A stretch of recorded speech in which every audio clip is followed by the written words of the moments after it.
What is going on, folks? Welcome back to another episode of the Locked On Pitt Podcast, your daily podcast covering the Pittsburgh Panthers, part of the Locked On Podcast Network, your team every day. And, folks, we have many things to talk about today. Jordan Whitehead did end up getting his bag. We'll talk about his fit with the New York Jets and what goes from here for him in his NFL career. Also, Pitt men's basketball has their first transfer of the recruiting cycle. Noah Collier is out. We'll talk about that. Is he the first of many? And what is the impact of his transfer from this program? And what's it going to have on the offseason overall? And what Jeff Capel and staff are going to look for. All of it's coming up here on Locked On Pitt. Are Locked On Pitt, your daily podcast on the Pittsburgh Panthers, part of the Locked On Podcast Network, your team every day.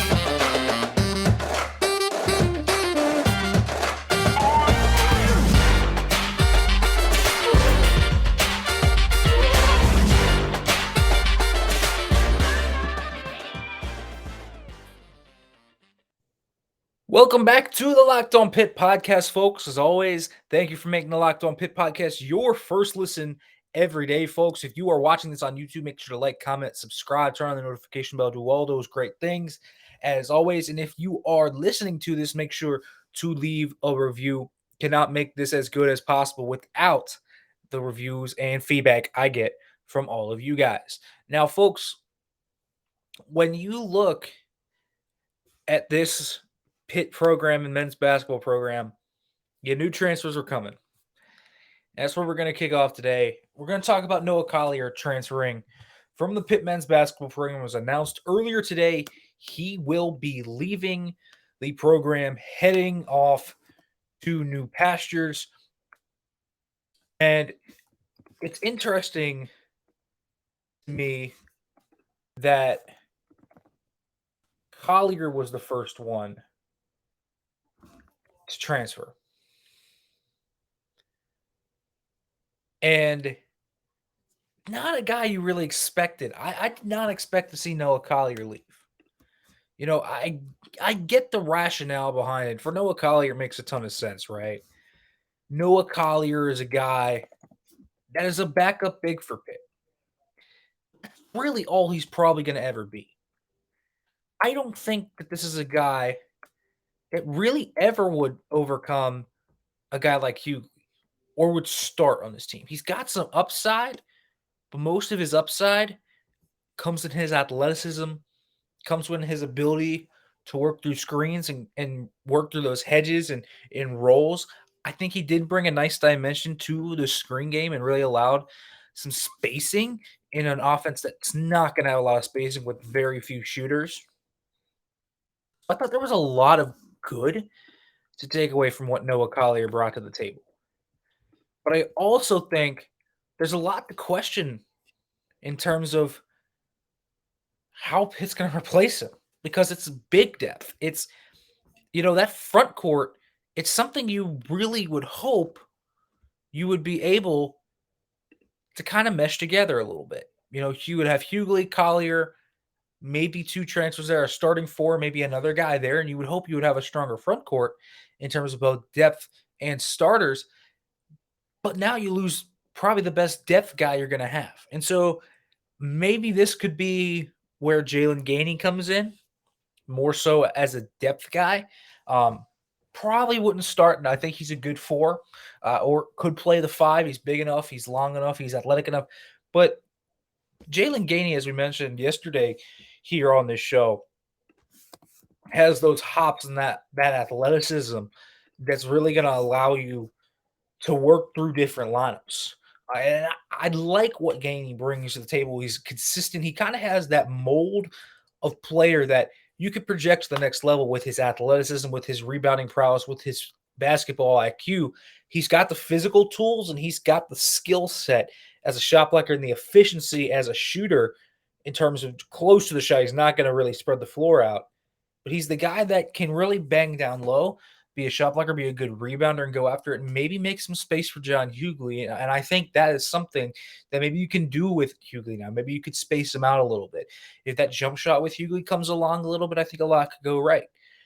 But losing Collier means you lose really solid depth.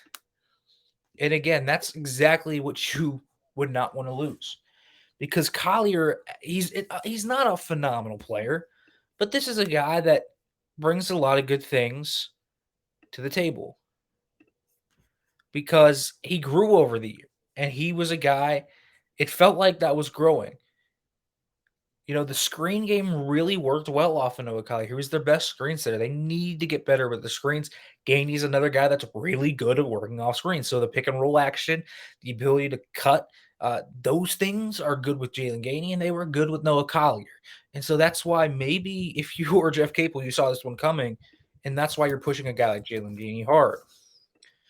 Collier, again, I think his upside in terms of his athleticism, in terms of what he brought, just because he was an undersized four, it was maxed not completely out. I think he still had room to grow, but I don't think he was ever going to develop a consistent jumper to where he became a really usable threat for Pitt on the floor and a threat that became very pertinent. I don't think that's what he would have been. And I don't think that he's a guy that would have been that difference maker, say, in the starting lineup. But I do think that they are losing a pretty quality depth big. And I think he's also a guy that could have really grown into being a really solid guy. Again, the box score stuff isn't going to be tough to replace, but the growth that he showed, the gritty minutes, the solid minutes he gave you defensively, he understood how to defend a lot better this year, spacing, work out to the perimeter. He was physical. He gave you gritty minutes this year. And so losing Noah Collier, it kind of sucks because this was a guy that had untapped upside. He had some more room to grow, and he certainly would be a big time contributor off the bench for Pitt heading into this year. And so I don't know what he's going to do, moving forward in terms of building this roster for Jeff Capel. Jeff Capel's going to have to build something with probably Gainey being the depth guy, and then they're going to have to get a more offensively centered four in order to maybe push Hughley to the four or get a more five type-ish and keep Hughley at the four. We'll see what they do. No, Collier is probably going to transfer down here and probably going to be a really good player down at a lower level. Again, because I think he was only going to be a guy that was coming off the bench and was a role player for this team, which is okay. But down a lower level, he can be an impactful starter, can get a lot more minutes aside from just 10 minutes a game, and he can really showcase what he can do. And he can really use his athleticism down at lower levels to really bang down low and really improve his game as a whole. And this is a guy that's going to have multiple suitors. He's a guy that has enough upside to when you look at him, you're going to at least like him. And so I do like what Collier brought to the table, and the loss sucks. But I will say this, and Pitt is going to have to replace him, and a guy like Jaylan Gainey would do a nice job of that. It'd probably be an upgrade right away. But Collier really did give a lot of tough minutes, but I think these are connecting the dots. Collier leaving was the exact reason I think they pursued Jaylan Gainey so hard, and so this is where it's moving towards. The question is now, though, is it going to be the first of many? And it's possible. And again, I've heard inklings about Femi Odukale. I've heard inklings about Will Jeffress. I've heard, John Hughley might test the draft. I don't know who else might transfer. You know, it's a tough one. There's no guarantee any of those guys I just mentioned transfer either. I don't think anything's set in stone. I think some of these guys are still trying to kind of process the entire season, trying to process their feelings, what's best for them.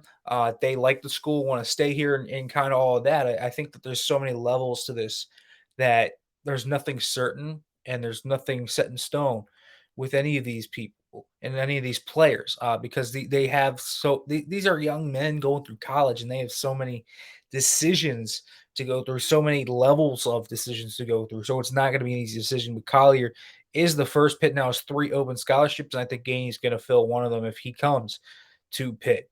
All right, folks, I do want to pull over a little bit to Jordan Whitehead. And let's talk about him. He signed a new deal today with the New York Jets. But first, let me let you know about Stat Hero. Because, man, do I love March Madness and I love those brackets, but I can't remember the last time I actually went deep or given even won money. I'm hedging my bets this year with Stat Hero's NCAA Pick'em contests. Stat Hero's NCAA single game Pick'em contests pit the star players against each other in an amazing hybrid between fantasy and sports gambling. Take control back from those handicappers that always seem to have the advantage. Start focusing on the players you know best with the gameplay that doesn't rely on big spreads, long odds, or funky props. Stat Hero gives you the advantage, resulting in the gamers winning 4 times more often. Why? Because Stat Hero eliminates the mystery about who or what you are going up against. In addition to their pick'em games, they also have dozens of lineups you can comb through to take on head to head. They simply post sets of players for you to take on with sets of players that you get to choose from. Stat Hero is the easiest and fastest way to get your sports action fix. Sign up for free right now at stathero.com/lockedon and use the promo code LOCKEDON for a 100% deposit match. That's stathero.com/lockedon. Use the promo code LOCKEDON for a 100% match. Stathero.com, locked on. Promo code LOCKEDON. Terms and conditions apply. Folks, I know that it's that time of year where you might be giving up on all those New Year's resolutions, but trust me, as you enter March here and as we get into the center of things, you do not have to make it feel like a chore anymore because Built Bar has you. If you have not tried the Puffs, you are missing out on one of Built Bar's best tasting bars. Puffs are the first ever protein infused marshmallow. They're fluffy, they're marshmallowy, they're not just a protein bar, they're a treat, and they're covered in 100% real chocolate. All Built Bars are covered in 100% real chocolate. 100% real chocolate. They can replace your candy bars. But here's the thing, you have all the health benefits of a protein bar: low in calories, low in sugar, low in carbs, high in protein. It's a protein bar with flavor. Go to built.com, use the promo code LOCK15 and get 15% off your order. Use the promo code LOCK15 for 15% off at built.com.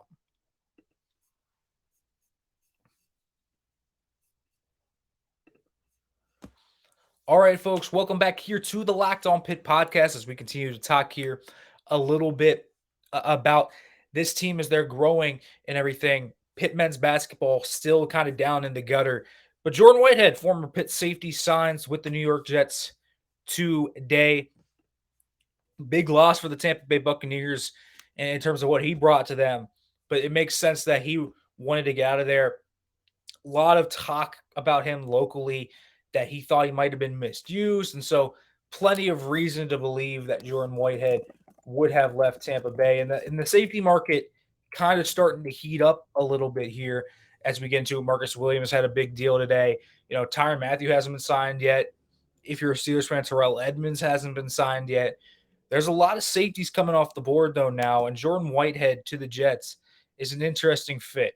And I find this one to be a really good signing for the Jets. The Jets have made a few really good signings so far. Laken Tomlinson's a good signing. CJ Uzama, DJ Reed. Jordan Whitehead's going to be a quality safety for the New York Jets. And I don't know, people, even Pitt fans, you know, I feel like in the realm of Pitt verse, if you will, that a lot of these guys kind of get mashed together. And you remember guys like Tyler Boyd, obviously you remember the Aaron Donalds. Certainly you remember the James Connors. You have to remember the James Connors because how can't you? The guy literally breathes Pittsburgh and comes through everything. If you know Pittsburgh, you know James Conner. And so Jordan Whitehead is kind of in this weird limbo spot where he's kind of in a very talented group of guys that have gone to the NFL and have played really well. He's kind of in that Brian O'Neill territory where these are two really good NFL players that came from Pitt that I don't feel like get enough cred or notoriety, if you will. And so a guy like Jordan Whitehead now coming up, it's a good signing for the Jets. And Jordan Whitehead's really grown into being a good player.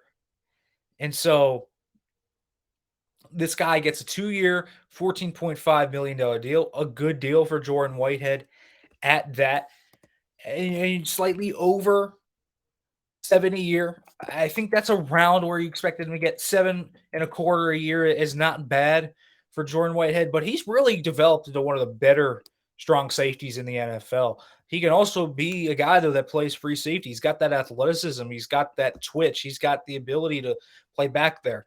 The athletic ability just jumps out at you when you watch Jordan Whitehead. The fire he plays with, the type of, I guess, impact. It's just so – it's contagious to a defense, and you could see the difference between when he was in there for Tampa Bay and when he wasn't. Different type of fire with Jordan Whitehead there, different type of physicality. A guy that is literally just not afraid to go down and bang around with offensive linemen. And so that's always been a special type of player when you look at Jordan Whitehead and kind of what he brings to the table and what he can do at the next level. Jordan Whitehead is going to really kind of transform what that Jets defense can do now. Robert Saleh running all those cover three looks, switching a little bit over to cover two more and more as they went last year. Now Jordan Whitehead comes in, and with Whitehead, you're going to have a guy that's going to give you multiple looks, that can play at single high, can play down in the box, can play in the slot. He can do all these different types of things. And for only 7.2 a year, it's easily worth it. It's a really good signing for the Jets. And for Jordan Whitehead, he's now cashed in.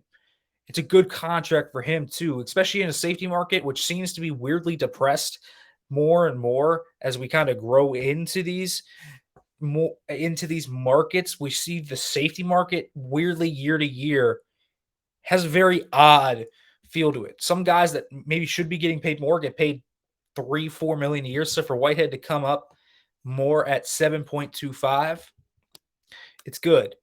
And so this is really, really good for Jordan Whitehead. In terms of the Jets, you got to do more in that secondary. DJ Reed was a good signing. Still need a cornerback, though. Still need probably another safety. Ashton Davis hasn't completely worked out the way you thought he would. Marcus May, is he going to be back? Even if he is, he's been injured a lot, serious injuries at that. A torn Achilles is nothing to sneeze at. And so Whitehead comes in immediately, can be your single high safety, can be your kind of do-it-all guy that comes in here and does a really nice job. And so works out for both sides. 2 years, so Whitehead, who is still going to be young enough in 2 years to test the market again and cash in yet again. So, when you're only 24 years old right now, and he just is going to turn 25 next week. So he'll be 27 essentially when he hits the market next time. For a safety, that's still a really lush market. That's still young enough to where you're going to have a few more quality years in you.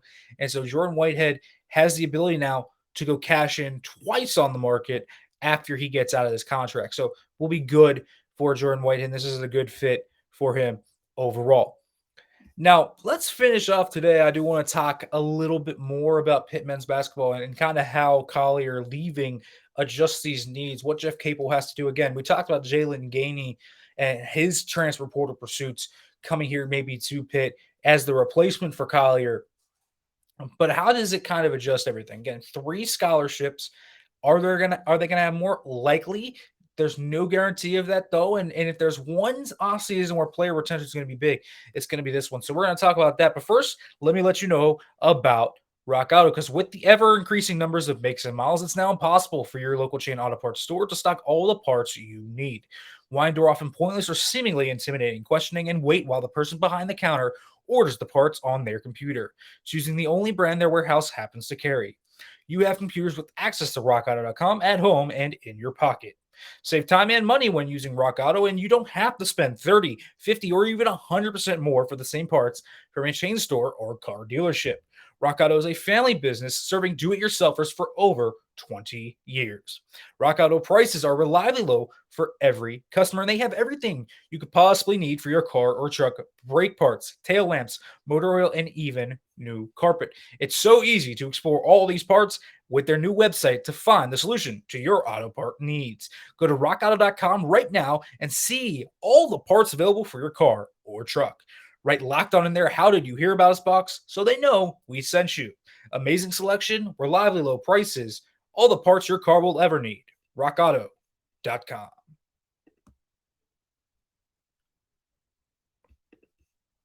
All right, folks, welcome back to the Locked On Pitt podcast here. As I want to shift back to Pitt men's basketball, talking a little bit more and more about this transfer portal debacle that Pitt's going to have to go through for a third straight season, really, as they have had so much turnover in recent years on this roster. And Noah Collier leaving opens up that third scholarship that Pitt needed. But if you remember, as I've been talking about more and more things about what Pitt needs and what they're going to need this offseason, they need a 3-and-D wing. They're going to need a 4 to replace Mo Gee, who was this kind of hybrid post player that was a great shot blocker, could also shoot the 3. Don't find many power forwards like that, period. And maybe you shoot now Hughley down to the 4, who's not a true 5. He's not a true 5, but you get a guy like Gainey, who is more of a true 5, who's more of a shot blocker, a 2-time Ivy League Defensive Player of the Year, the type of guy that can really translate to the next level at the ACC and bring something to your bench. And then that's the type of thing you need. Shot blocker off the bench, a guy to replace Mo Gee's defensive production. That'll be big for this team. So that could be a first step. Landing Jaylan Gainey in the full court press that they're putting on him makes complete sense. So that's what they need to do there. But they still need likely an offensive-minded big, aside from John Hughley. They're going to need a guy that could score down low, that can bang down low, that can maybe post up, that can maybe shoot. If you can shoot as a 4, more power to you. It'll be even better for Pitt. They obviously need the point guard. And then ideally, you probably want maybe another 3-and-D wing. Again, you could add 2 wings. If there's 5 or 6 scholarships open, it's easy to see how you would envision using those. 2 wings, 2 bigs, and a point guard. Because Pitt's backcourt is kind of loaded right now. With Nike Sabande, Ithiel Horton, Femi Odukali, and Jamarius Burton, it's going to be hard to find outside of that point guard another guard that's going to crack that rotation. But wings can do that because Pitt needs better perimeter defenders. They're going to need guys that can shoot, catch and shoot 3 from the corner more. They're going to need guys that can absolutely work through the minutia on the baseline. They're going to need guys that can roll off screens and be the screen setter and catch and shoot 3 at the top of the elbow there. They're going to need guys that can do all this. And their screen game was terrible last year, and they lost their best screen setter, Noah Collier, right now. And so a lot of different types of things with this team that doesn't get much spacing offensively. They're going to have to create that in multiple ways. Obviously, the point guard is going to be part of that. But this team probably needs to pray that more of these scholarships open up. They only have 3 open right now, and they need more open up. So a guy like a Max Amunison, a Dan Oladapo, these are 2 transfer candidates that aren't going to play much for this team that makes sense to transfer and potentially go elsewhere to get more playing time and to find a role. You know, Oladapo came here from Oakland last year, barely played. This year, congrats transfer. And it's going to be his last season of eligibility. So makes complete sense for him to transfer. For Amunison, he's been here 2 years, has barely stepped on the basketball court, and doesn't seem like the progression has really done anything to prove he could be the big. He could be the 5. He could be the big guy that steps up in this rotation. There's not a lot to that. Now, if you look in-house for Pitt at who could step up and maybe take on a bigger role, obviously Will Jeffress is going to be one of those guys. Young, still only 18. He's going to be a junior. He'll be turning 19 next year. Came in as 17-year-old, came in a year early, really. And so he's a guy that really was a freshman last year in terms of his physicality and his athletic profile. So this is a guy that's going to have to work through things more so on the offensive end, find some confidence in creating his own shot, find confidence in that 3 shot as well. He's got to get that jump shot going at a higher clip. But Will Jeffress has already proven himself to be a quality rebounder and a quality defender. Nate Santos has a good stroke, has good shooting mechanics. The 3 was inconsistent, but you'd think once he starts to get more and more confident, and as he did get more and more confident, that ball started to drop a little bit more and more. Nate Santos is an intriguing piece that isn't talked about a lot, but could be a guy that maybe steps up in this rotation to really come in and bring Pitt a little something that they didn't have next year. But still, you don't want to necessarily bet on guys like this because they haven't proven it at a high enough level. Last year, you were comfortable with Femi Odukali stepping into a Xavier Johnson role because he had proven it over the past 7-8 games when Johnson left the program early. So you were okay with that. You were okay with a guy like Ithiel Horton and Nike Sabande getting bigger roles because they had earned it, and they were great to end the year last year. And so adding Sabande after his torn ACL alone with his explosiveness, his shot creating ability, his aggressiveness is going to help.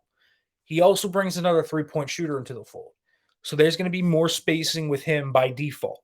But can you create offense with your bigs outside of John Hughley? Can you prevent him from getting doubled? Can you prevent some space for him?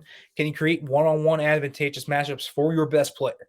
That's going to be the question. That's Pitt's big thing that they have to do through the portal. Somehow assemble a team to build around a guy like Hughley and really capitalize on what they have here this year. All right, folks, tomorrow, going to talk a little bit of Pitt football. Pat Narduzzi said the run game is going to be better than we've ever seen it. So is that going to be true? I'll talk about that. We'll talk the O-line a little bit as well. And folks, as always, thanks for listening. As I always end it here, hail to Pitt.